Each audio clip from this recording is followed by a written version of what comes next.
Alright, so this visual here. Reality, decision. So if you, reality, the null is true, but you reject the null, you committed a type 1 error. The probability of doing that is alpha. If the reality is the null is true and you actually fail to reject the null, then you've made a correct conclusion. The probability of that is 1 minus alpha. That's a correct decision.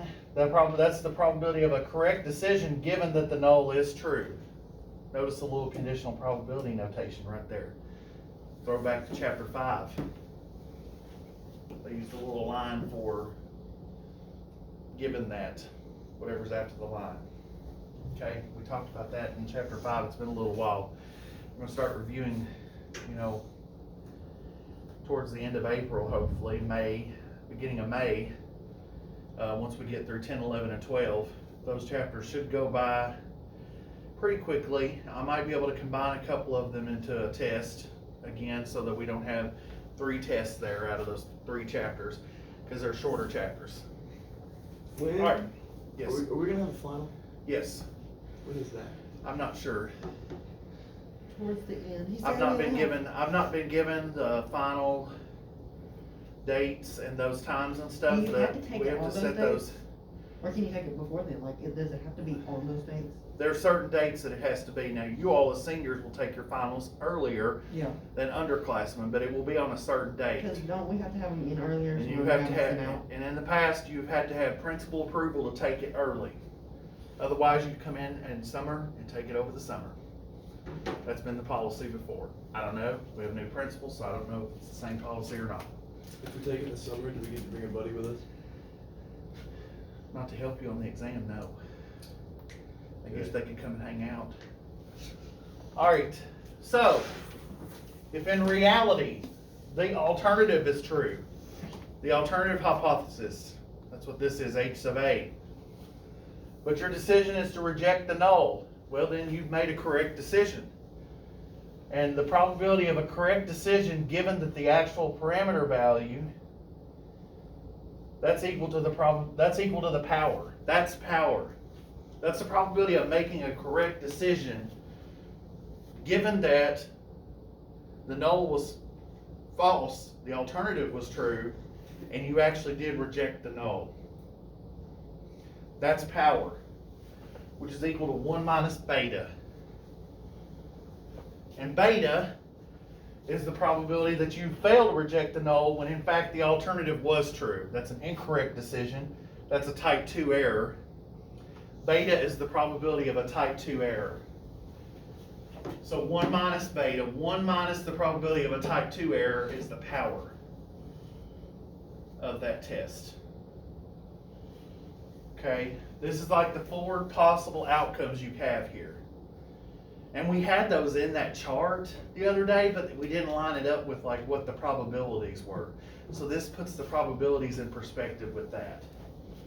Does that kind of make sense, a little more sense now with power? Because I know yesterday when I was talking about power is like I think it's honestly the hardest concept to get with hypothesis testing. Like running the test and actually doing the test is not so bad, but when we talk about power, that's kind of tricky to understand what we're talking about. But it's the probability you make a correct decision and the alternative being true, and you actually do reject the null. That's the probability of rejecting the null when the null really is false. That's the power of the test. It's the probability of rejecting the null when the null is actually false. That's our goal as a researcher. We want to challenge the status quo. We want to prove the null wrong. So when do we get it correct? That we reject the null and we're correct in rejecting the null. That's the power. Okay? Any questions from the homework last night? The problems?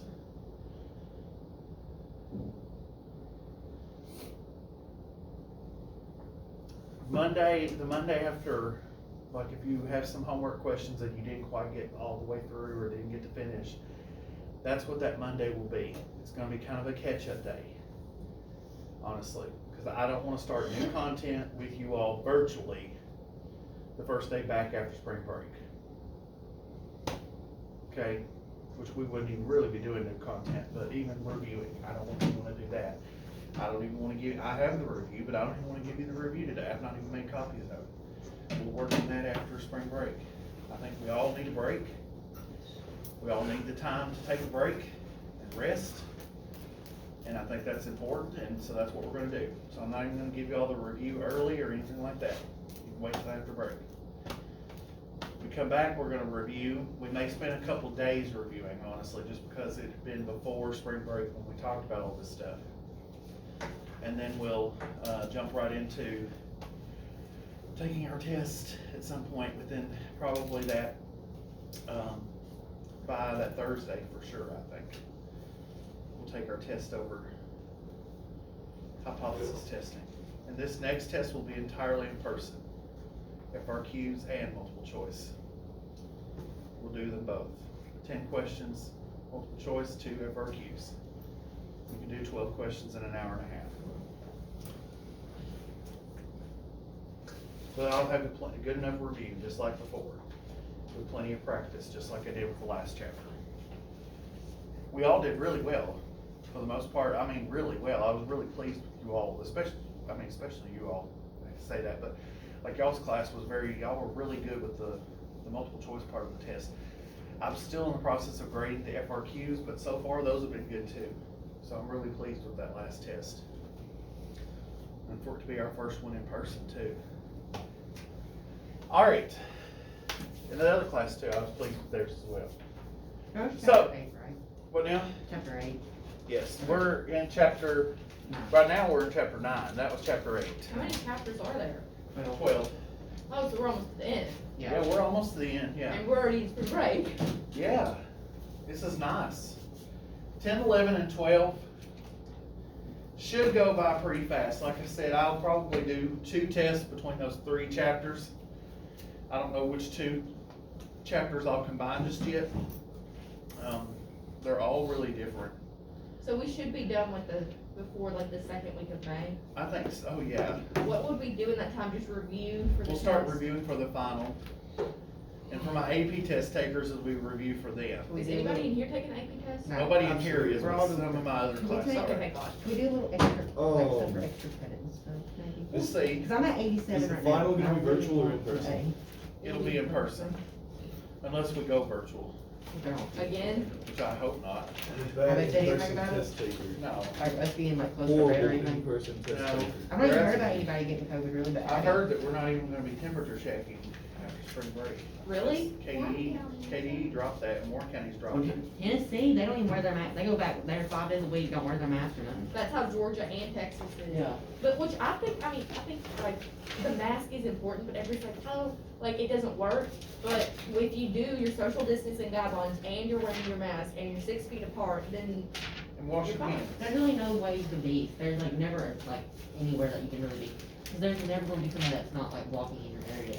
I mean, you gotta think about it. Yeah, like, but then public also, safety. like, I think about it like, if you pass somebody in the hallway that has COVID, Yeah. you obviously probably aren't gonna get COVID. If Yeah. you both have your mask on and you just passed them. Yeah.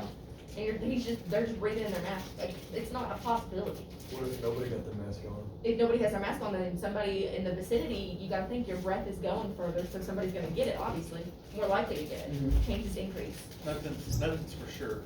The probability, nothing's 100% probability.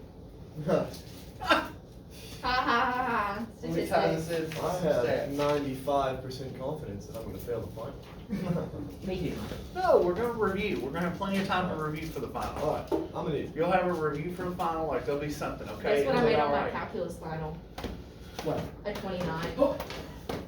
Guess what I made? And on also, mine? at that A point, 91. it's not, it is only, the final will only be, it's only 10% of your grade. Like, 90% of your grade will be everything else that you've done up to this So point. the worst you can lose on this is like what, 10 points? pretty much 10 percentage points, and that's very unlikely. You'd have to make it basically, I mean, you have to make a 0.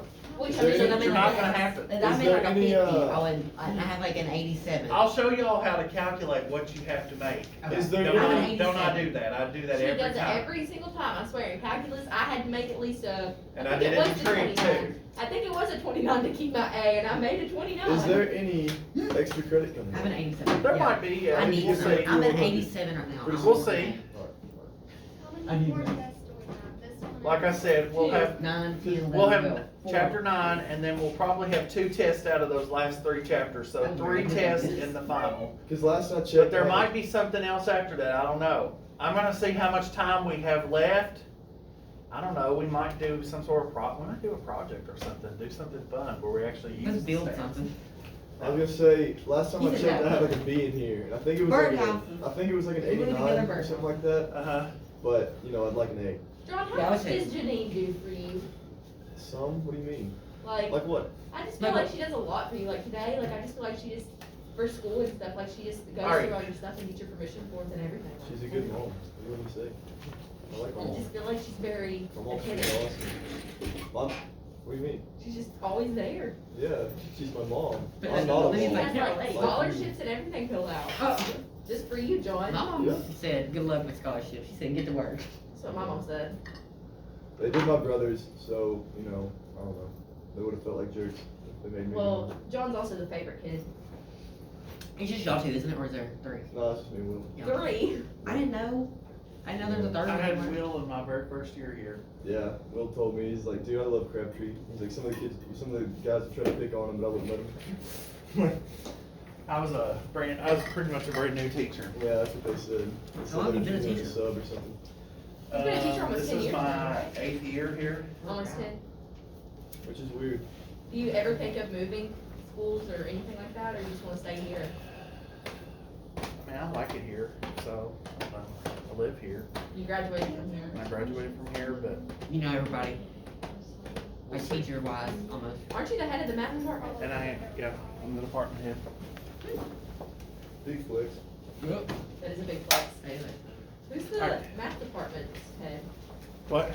Is it Mr. Byrne? Or math, Science. science. Mr. Burns. What about Mr. English? Burns, the science department head. English department head is Miss Pierce. What? Social studies department head is Miss Slay. Oh, What? Actually, yeah, that definitely need to be Miss Stamps. No, it needs to be Mr. Cagle. Or Or Mr. Coach Hager. Hood, like No, any. Alright. no. Hood does Back not. to this. Coach Back to didn't- this. Coach didn't want the spotlight. Focus. My bad. Focus. Alright, so if y'all have no questions about 9.2, we're gonna move on into 9.3 today. So we'll actually finish, we'll see how far, I think we'll get through this though, but I think we'll actually finish the content today. Like I said, we'll spend a couple of days reviewing when we get back. I'm not saying we'll just do it one day and then test the next day right after spring break, no. We'll take a couple of days, we'll make sure we're good with it, get it caught back up where we left off at. You know, it was my goal to originally get through all this and test before spring break, but you know what? It's okay. I'm sure you got tests in your other classes, possibly today maybe, or I don't know. A lot of times teachers seem like that they give a test right before break, so I don't know. As a senior, I made sure to take the easy classes, except this. This is my only hard class. Well, there you go. All right. So, objectives. After this lesson, we should be able to check the random 10% and the normal large samples. Conditions. Performing a significance test about a population mean. So today we're looking at population means, performing significance test for means. You should be able to perform a significance test about a population mean, be able to use a confidence interval to draw a conclusion for a two-sided test about a population parameter, and perform a significance test about a mean difference using paired data. Okay.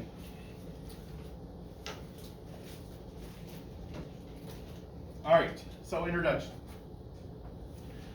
Like we said before, confidence intervals and significance tests for a population proportion are based on z-values from a standard normal distribution.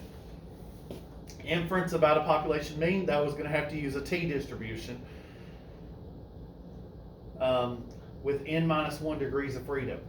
That's your sample size minus 1 for the degrees of freedom for a t distribution. That's the degrees of freedom for a t distribution. We will talk about degrees of freedom with a different type of distribution in a later chapter, and it's a little different.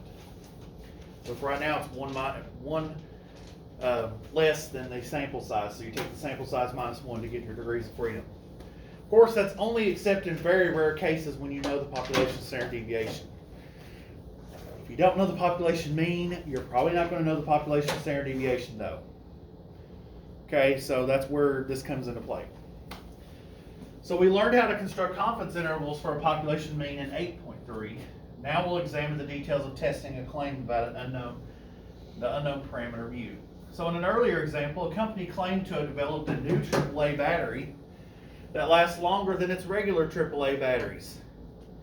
Based on years of experience, the company knows that its regular AAA batteries last for 30 hours of continuous use on average. A simple random sample of 15 new batteries lasted on average 33.9 hours, with a standard deviation of 9.8 hours. I should probably say does this data, whatever, give convincing evidence that the new batteries last longer on average? Well, to find out, we're going to perform a significance test. Our null hypothesis is that the mean is equal to 30 hours. Here, we think it's going to last longer, right? The company wants to test it and see if it lasts longer. So our alternative hypothesis will be mu is greater than 30 hours because we're claiming that it lasts longer than 30 hours. So we're going to do greater than there. This is where mu is the true mean lifetime of the new deluxe AAA batteries. Well, in Chapter 8, we introduce those conditions that have to be met before we construct a confidence interval. Okay? First, the data has to come from a random sample, a randomized experiment. When sampling with that replacement, we have to check that the sample size is less than or equal to 1/10 of the population size. I'm going through this a little faster because we've already seen it 5 times now. And we have to either know the population was a normal distribution. So we have to know that the population is normally distributed, or our sample size has to be bigger than 30.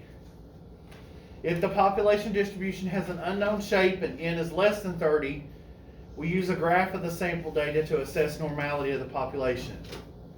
Do not use t procedures if the graph shows strong skewness or outliers. As long as it's roughly symmetric and it doesn't look like there's outliers or skewness, and if it's symmetric it won't be skewed, then we can go ahead and press on with t procedures, even if n is less than 30 and we don't know it's normal. Okay? But we're always very cautious of that. It's better if n is greater than 30. You know, if you don't know the population is normally distributed, I'd say you would want your sample size to be bigger than 30 if at all possible. There are some situations where that's not possible. Though, if your population that you're looking at is less than 300, then you can't make your sample size bigger or even as big as 30 because then you're not going to satisfy the 10% condition. But as long as your population is large enough, you should try to, if you're designing a study and running it and doing it, you should have a sample size bigger than 30. That's just a general rule of thumb, as long as you're dealing with a large population.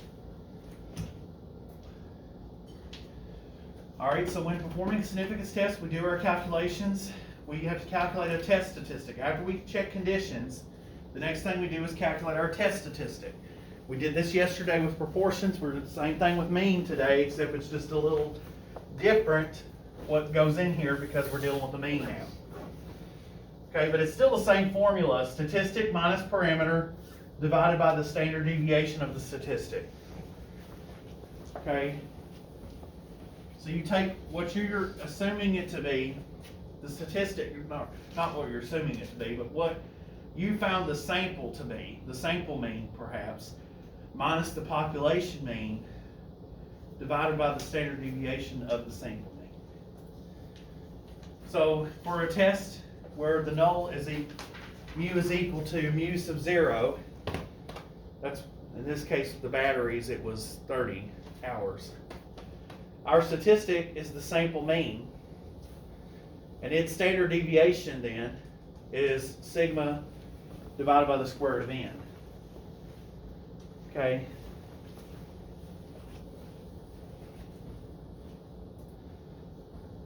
And because the population standard deviation is usually not known, because if you don't know the population mean, you're probably not going to know the population standard deviation. We have to use the sample standard deviation in place of it.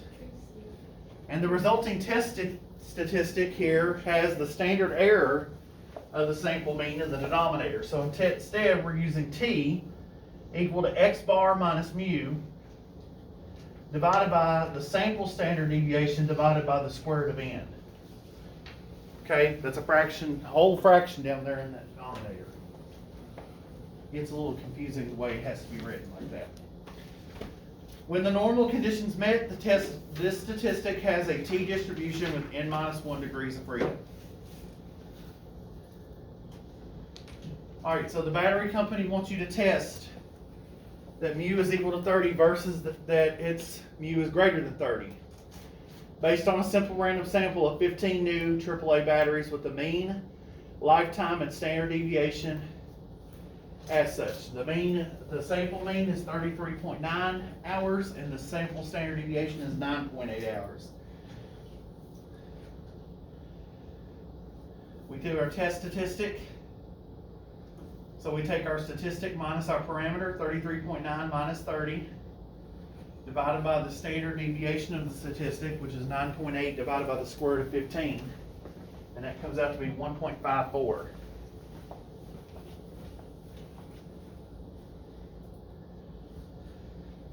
The p-value is the probability of getting a result as large or larger in the direction indicated by the null. In this case, the null was, we think mu is greater than 30, so we're going to the right. It's a right tail. So we find that t-value on the distribution here, and it's the area shaded under the curve to the right of that. So we know the probability that t is greater than 1.54.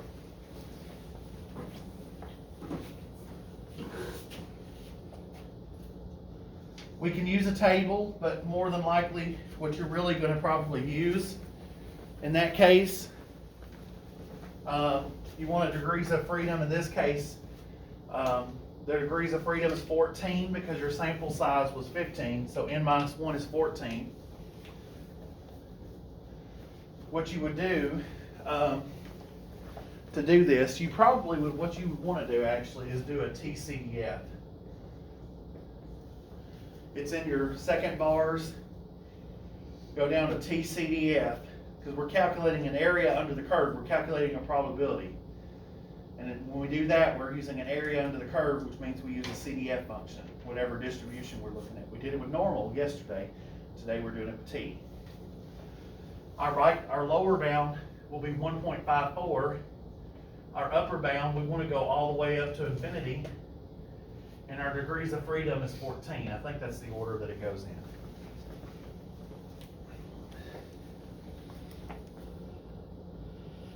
TCDF is number 6 in that menu. Yes, lower bound, upper bound, and then degrees of freedom. So this is what you would type in the calculator.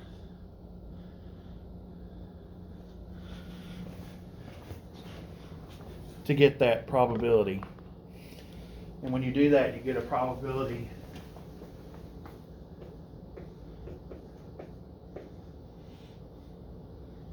of 0.0729. And just in general, that p-value, that's our p-value. What do you think about that p-value? Is it pretty low? Is it pretty high? Is it significant? 0.0729. Especially compared to our example yesterday, what's that one running? That's running a little what?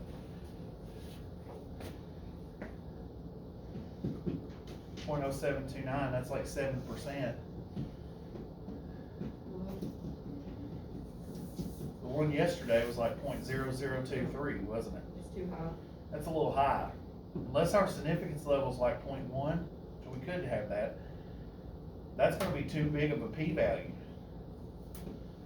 So therefore, we're not gonna be able to, we're gonna have to, what would our decision end up being? If our significance level is .05 or .01, what is our decision gonna end up being on this test?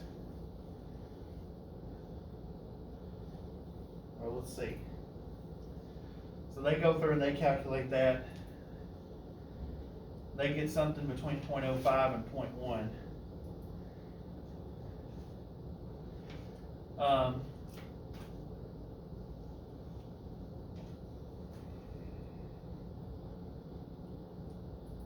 So then that is possible, right? What do you mean? 05 to .1. Yeah, they get something between from the table. See, us using the calculator, we can get an exact value, but they're using that table, they're gonna get it somewhere in between .05 and .1. They're not gonna get an exact amount in between where it's at, Right. which is kind of frustrating. So what they have to do is kind of just draw a conclusion on this, but we can kind of say, you know, we can kind of use the fact that we know that that's bigger than a significance level of 1% or 5%, then most likely, unless our significance level is 10%, that's going to be too big of a p-value. So if the p-value, yesterday we've talked about it, if the p's low, we do what? If the p's low, then the hoe goes, meaning the null hypothesis. Okay, the hoe is the null hypothesis. Okay, that null's a hoe. Okay, so the null has to go.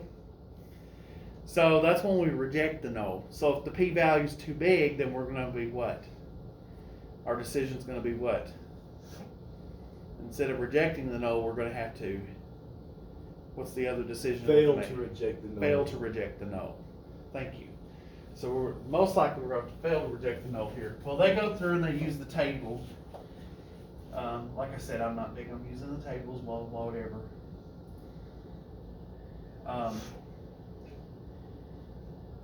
Did they come to a conclusion there?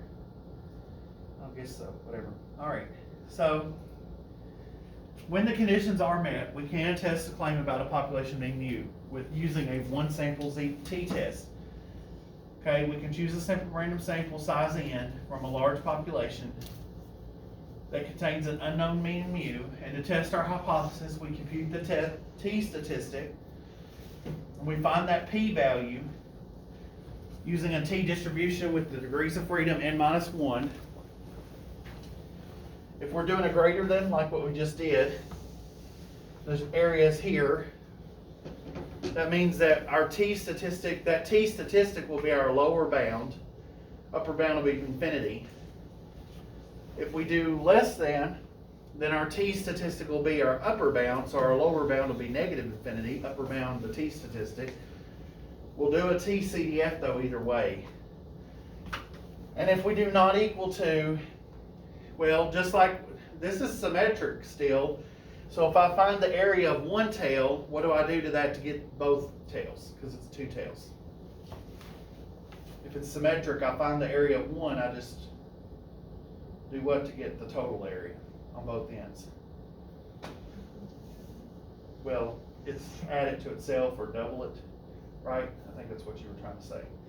So you would just double it, because you answered that question yesterday about that, I think. So the areas are the same, so if you just double it, you'll have the area of both of them.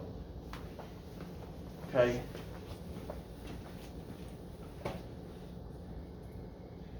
All right.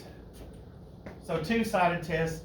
We talked about this yesterday in the connection with confidence intervals. There's a similar connection here with means.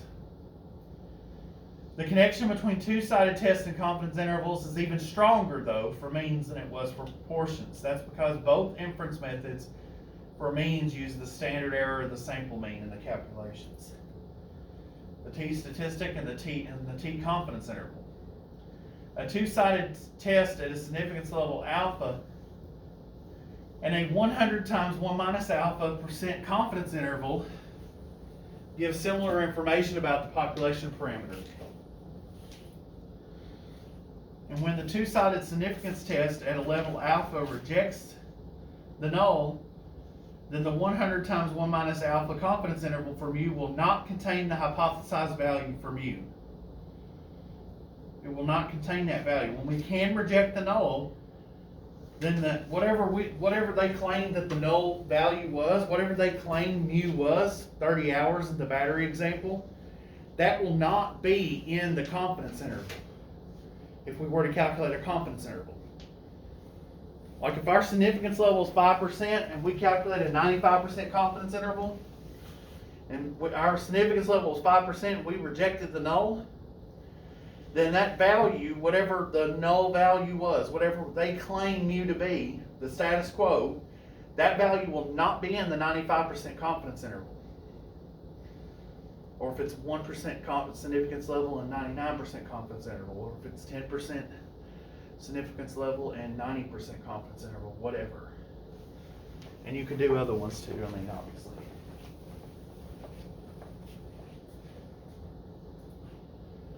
So when the two-sided significance test at level alpha fails to reject the null, the confidence interval mu will contain that value though. So if we fail to reject the null, then if we were to do a confidence interval, that value, that hypothesized value in the null, that null value will be in the confidence interval. If we reject the null, it's not in there, and if we fail to reject the null, it is in there. That's even stronger than yesterday. We did not say that about proportions yesterday. That hypothesized the null proportion value doesn't necessarily have to be in the confidence interval. But for means, it is.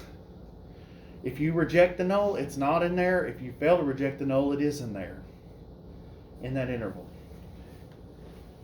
So it's a little bit stronger relationship here between these two. All right.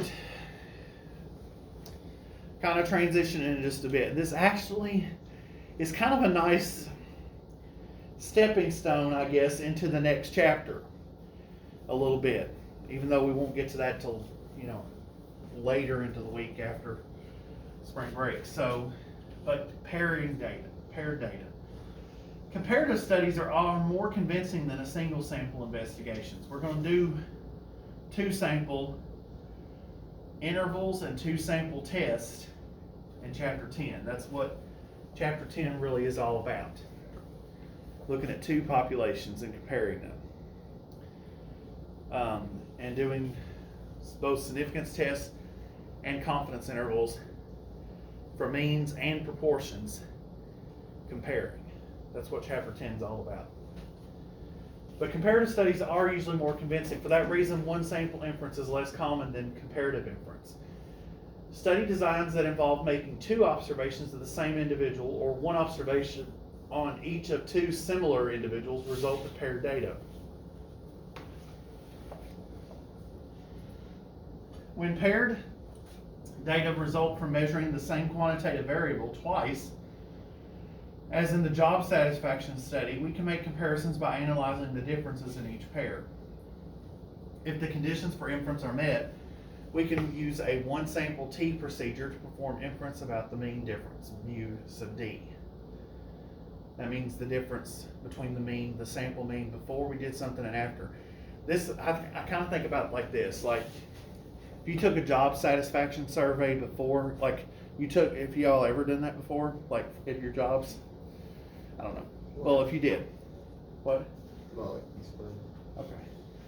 If you were to do that, and then you got a new manager, and several weeks after you had a new manager, you took it again. There might be a difference, right? So we could run a procedure to see if there's a difference. Is there a significant difference in the mean score on this job satisfaction survey from before the new manager and after the new manager? And it would be measuring the same people, like, let's say Logan takes the survey, then so long after the new manager, he takes it again. we're comparing his first survey to his second one and seeing if there's a difference. And then we're doing the same thing for Lindsay, and the same thing for Brittany, and the same thing for Olivia if y'all all work at the same place, whatever. Okay, just saying. Play along with my scenario there for a moment. Okay, so you're pairing that data. Each of you would have 2 data points there though, and we'd look at the difference. And we'd calculate the mean of that difference. All right, so paired data in one sample T procedures. Researchers designed an experiment to study the effects of caffeine withdrawal. Oh Lord. They recruited 11 volunteers who were diagnosed as being caffeine dependent, that would be me, to serve as subjects. Each subject was barred from coffee, I hate coffee though, but whatever, colas, and other substances with caffeine. That'd be chocolate too. Chocolate has caffeine in it. Really? But for the duration of the experiment. So, no, gosh, that'd be torture. I'd probably lose some weight though. That'd be good. All right. Went back one accidentally. So during a 1-2 day period, subjects took capsules containing their normal caffeine intake. During another 2-day period, they took placebo capsules. The order in which the subjects took caffeine and the placebo were randomized. At the end of each 2-day period, a test for depression was given to all 11 subjects.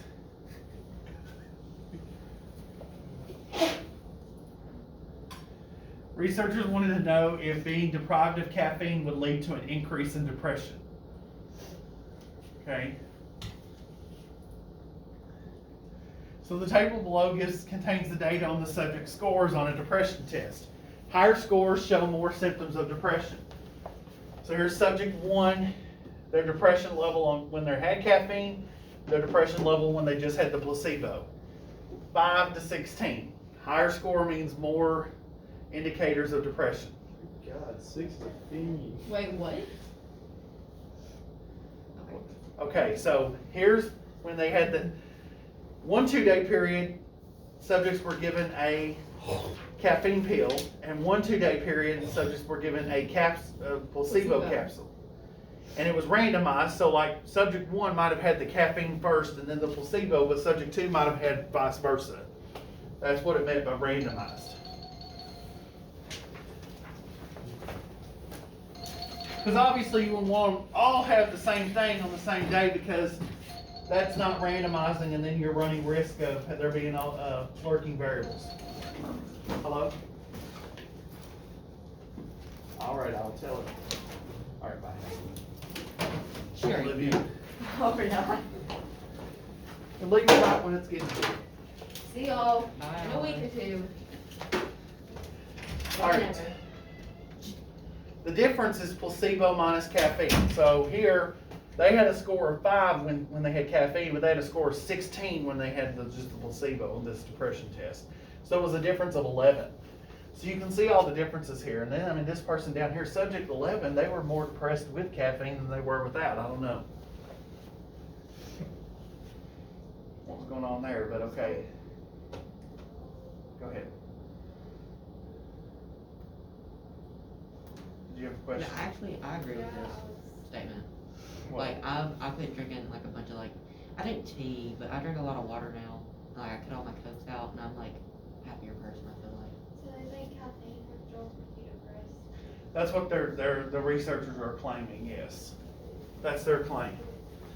And I don't know, this data could be totally made Wait. up. I don't know if it's real data Let's or see, but not. wait, which one's the one without? Wait, is it are they saying the ones with caffeine happier than the ones without caffeine? Yes. They think that, yes. Oh, see, yeah, I disagree. But, you know, whatever. I think there's a lot of variables too. Maybe I'm a Depression, psycho. but whatever. Anyways, so that's the data. So then the problem is, why did the researchers randomly assign the order in which the subjects received the placebo of caffeine? Because then they Well, know. Go ahead. No, that's it, because then they know. Yeah, it would be more obvious probably for the subjects to figure out, hey, we all got the caffeine pill today because I can feel it. You know, they start talking to one another. You know, I'm sure that the subjects were trying to figure that out anyways. Usually people do, but whatever. Researchers wanted to be able to conclude that any statistically significant change in depression score is due to the treatments themselves and not some other variable. It might be that if they all did the same, well, what if it's on the day that they're given the placebo, what if it's really rainy and cloudy and dreary and it had been cloudy and dreary the day before too?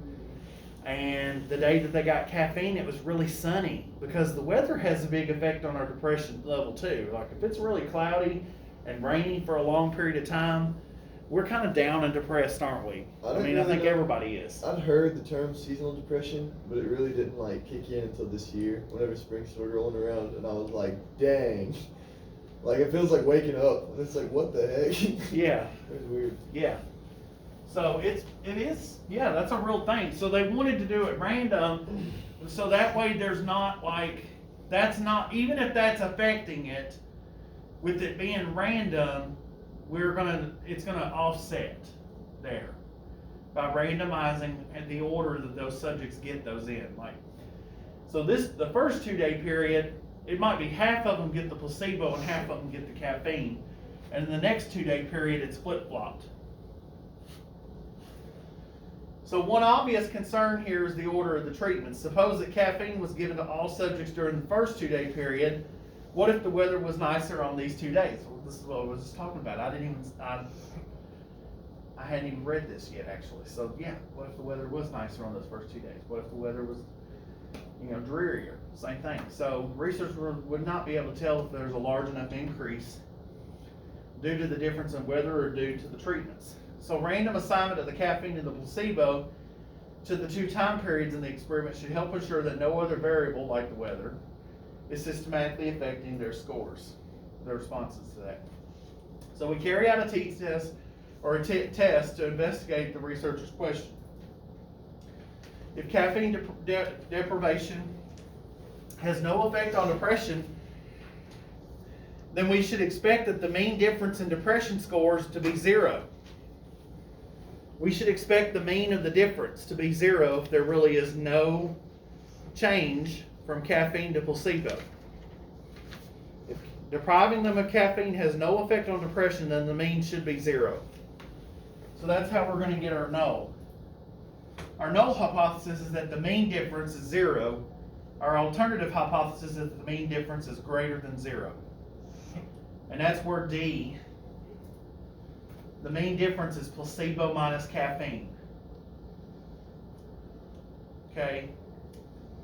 So we're assuming they have a higher depression score when they're on the placebo than when they are on the caffeine. Okay? But Logan, he may be wanting to try to claim the other, because like he said, he disagrees with the study. You could do your mean difference the other way around, and you could just say that the mean difference right here, our alternative hypothesis, would be less than 0 if you wanted to claim the other. Now, it's obvious though, we've already looked at the data, which is technically cheating, to look at the data before we form our hypothesis. We talked about that.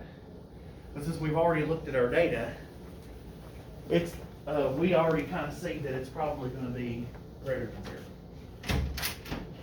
Yes. Yes, I can. Thank you.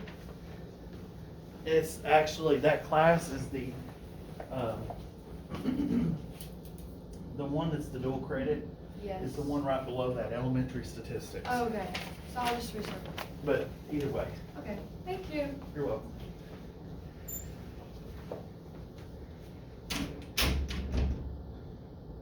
All right, does that make sense? Yes. About the mean difference. The nulls is 0, so there's no difference. The alternative is that it's greater than 0 because we're expecting that they have a higher depression score on the placebo than on the caffeine. Okay. Because no significance levels here is given, we'll use alpha equals 0.05. That kind of is usually the one you default to. So if the conditions are met, we should do a paired t-test for use of D. The researchers randomly assign the treatments, placebo then caffeine, caffeine then placebo to the subjects. So it is a random, we're checking conditions here. 10%, we aren't sampling, so it isn't necessary to check the 10% condition. We're not sampling, we're doing a randomized experiment. You can check off the 10% condition and skip it, and go straight to go and collect your $200 when you're doing a randomized experiment. Okay, because you're not random sampling. Normal large sample, well, we don't know whether the actual distribution in the depression scores is normal, and our sample size is kind of small, 11. So we need to examine the data before we can use T procedures. So do a graph. That could be a bar graph. That could be a box and whisker plot. You could do this other, I guess that's a scatter plot there as well.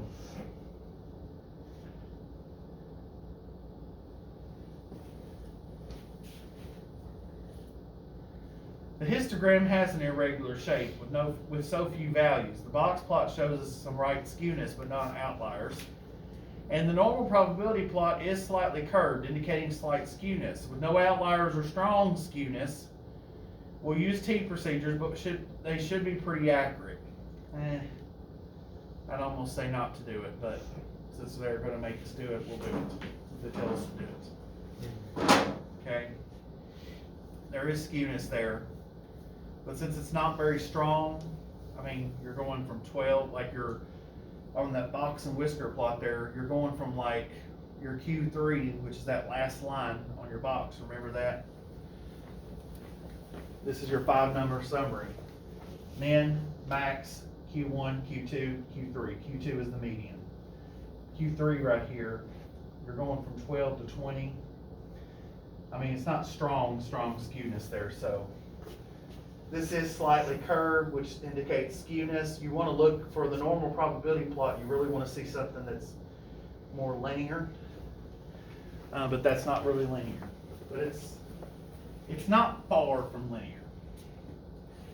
So I guess you could go with T procedures. So to do this, our test statistic, we calculate that. To calculate that test statistic, we would do that mean difference. We'd have to calculate those values, like our, it would end up being like the mean difference all over the samples. It would be your statistic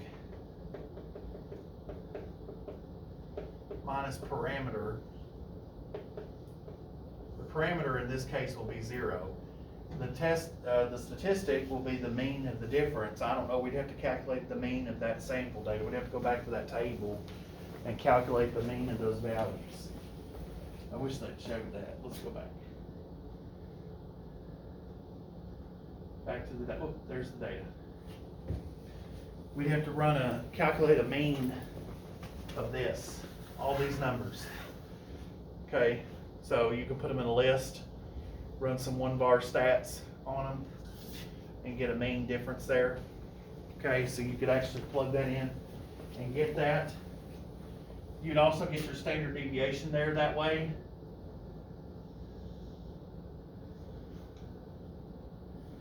But anyways, you go through and do all that, and you divide it by your standard deviation divided by the square root of n. And it ends up coming out to be a T statistic of 3.53. So our p-value, when you do a TCDF, degrees of freedom is 10. For that, 3.53, we expect it to be, that's on this end over here.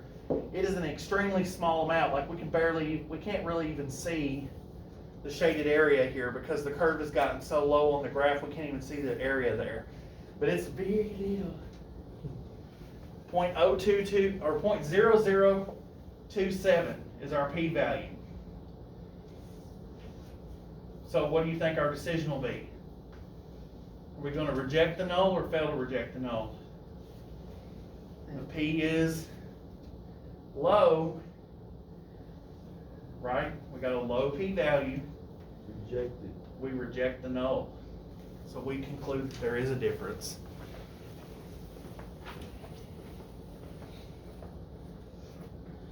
Whoops. So our conclusion, because that p-value is so low, we reject the null. We have convincing evidence that the true mean difference of placebo minus caffeine in depression scores is positive for subjects like these. Sorry, Logan.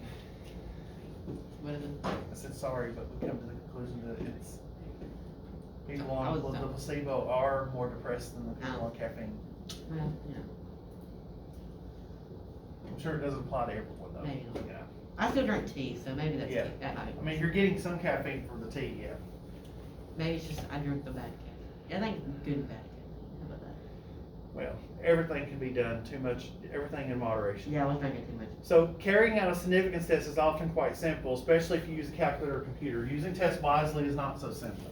Here are some points to keep in mind when interpreting significance tests. How large a sample do I need? A smaller significance level requires stronger evidence to reject a null. Higher power gives a better chance of detecting a difference when it really exists.